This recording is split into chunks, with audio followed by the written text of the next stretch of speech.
سلام دوستان و کانال ما خوش آمدید. امروز ورزشکاران تاجیک در مسابقه چمپیونات آسیا در شهر دبی برگزار می‌گردد. ما پیشکش شما یا می‌گردانیم.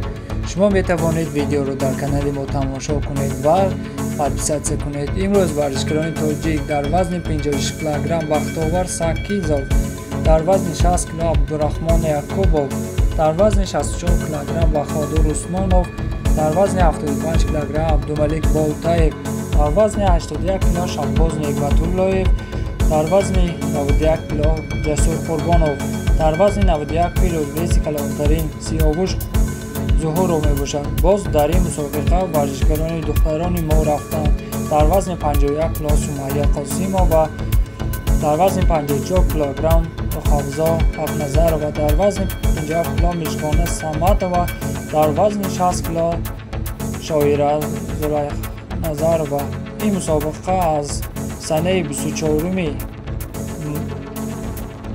مای برگزار می‌گردد تا 31 مای.